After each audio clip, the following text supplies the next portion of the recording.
I'm Laurentia. I was in the church for over 50 years before I finally got out. And I know some of you have to wonder, what was the straw that broke the camel's back? What made you walk away from everything that you knew from the day you were born to 50 years later? And there's two words: Donald Trump. But wait, it's not what you're thinking. It's not actually the man himself. I promise you, it's not what you're thinking. Stay tuned.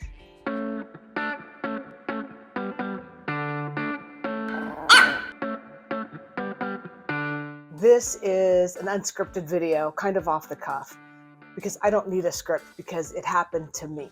So most of you, if you've watched my channel before, you know that I was born into a fundamentalist home and went to church and was a fundamentalist for the first 30 years of my life. After 30 years, I started realizing, for many reasons, that I did not believe in a literal Adam and Eve. I did not believe in a literal Noah's Ark or most of the stories in the Old Testament. But I couldn't let go of Jesus. He had been my friend, my pal, someone who saved me, who I could talk to, and I couldn't let that go. So I started going to a more mainline United Methodist Church where they don't really care if you believe in Adam and Eve as a literal person. They teach it more as a moral of the story. What is God trying to tell you? In other words, all humans are Adam and Eve, and what is God telling us in this story? And that resonated with me, and that kept me in the church for another 30 years. And I became very comfortable with that theology, and it just made me feel like I could stay in a religion that honestly I didn't believe most of. I was not a pew sitter. I was someone actively involved in the church. I went to church, I went to Sunday school, I went to Bible studies, I took my kids to Christian camps. I volunteered for everything. I was part of the 10% that did everything. So what could make me walk away? It was not Jesus. It wasn't that I didn't want to believe in Jesus. Wasn't that I wanted to go sin. That's what so many people accuse me of. You want to go be a sinner. I didn't want to turn away.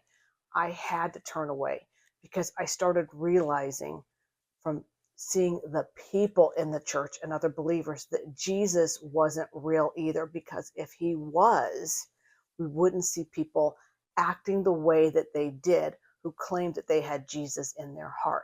Let me explain. Now, a lot of Christians will say, but Jesus, the hypocrites, the people in the church aren't a relationship with Jesus.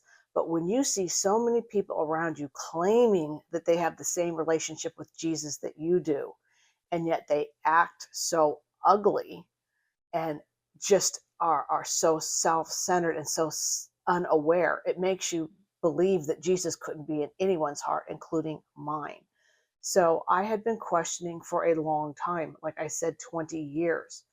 And I had a friend confront me, and she said, well, and she's still a fundamentalist, and she said, well, if Adam and Eve aren't true and Noah's Ark isn't true, then what do you believe in the Bible is true? And why would any of it be true? And that really got me thinking. That was one aspect of it. I started wondering, why did I believe that just Jesus was true if none of the rest of it was reliable? That was one thing. The second thing is that when Donald Trump, here's where he comes into it. I'm not overly political. I'm a very moderate politically. I'm not left. I'm not right. I have voted. I'm a registered independent. I have voted for Republicans. I have voted for Democrats. I have voted for independent candidates. So it wasn't so much Donald Trump himself, but I was in Sunday school and I was already having these thoughts. And a friend of mine, he said in Sunday school, this was when Donald Trump was running for office, and he said, it's so ugly right now. The whole country is so fractured and it's so ugly. We need to pray for healing. And I thought, yes, oh, that's so wonderful. Yes, let's pray for healing. And I kid you not, the very next day, that was Sunday, on Monday, I get onto Facebook and I see that my friend had put a meme up, and it was alluding to the fact that Democrats had supported slavery, 150 years ago. So Democrats were the ones that promoted slavery. We all know that at the time of slavery, that the Democrats were the conservative party and that Republicans were the liberal party, and that has switched. So that is very dishonest. I don't like it when they say that, because we know that's not true, that they were the conservatives of the time. But he also called Democrats demo rats. This is the same person that not 24 hours before had said, let's pray to have this country heal. About that same time, I was reading a self-help book, and it said in there that you should step away from your life and question everything you believe and why you believe it. And I decided right then and there, and that included everything, whether it's your relationships, your faith, your job, every aspect of your life. Step away and question, why do you believe anything in your life? And I decided this is the most important thing that I can ask myself. I'm spending so much of my time, so much of my money, and so much of my energy in an effort. And what if it's not true? What if it isn't true?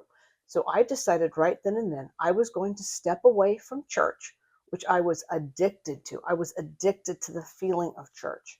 I'm going to step away for 6 weeks, and I'm going to invest in that time. I'm not going to be getting the emotions that I got from church. I'm going to step away and really look at it.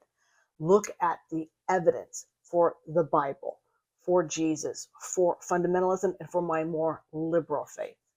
And so I started listening to Seth Andrews. I listened to Matt Dillahunty. I started reading some of the great books that have been written by Hitchens and others. And I realized that the only reason I believed in Jesus was because my parents, 50 some odd years ago, had told me to. There isn't any real evidence otherwise. And that struck me through the heart when I realized that Matt Dillahunty, Seth Andrews, etc., were telling me things that I never even knew were in the Bible. Because, like most Christians, I was cherry picking, and I didn't even know that I was doing it. And if you're still a Christian, you're also cherry picking the Bible, even if you don't know you're doing it. After about a month, I came to the conclusion that there was no good evidence, no reasonable evidence to believe in the God of the Bible. And again, that hurt, like you just don't understand unless you've gone through it. The hurt that you feel is incredible. It was the worst thing that I ever went through in my life, including losing my mother when I was young. It was the worst. And I wanted to go back, and I said to myself, I don't care if it's true or not. I need to go back there. I can pretend. And I remember thinking to myself, you can pretend, you can do this.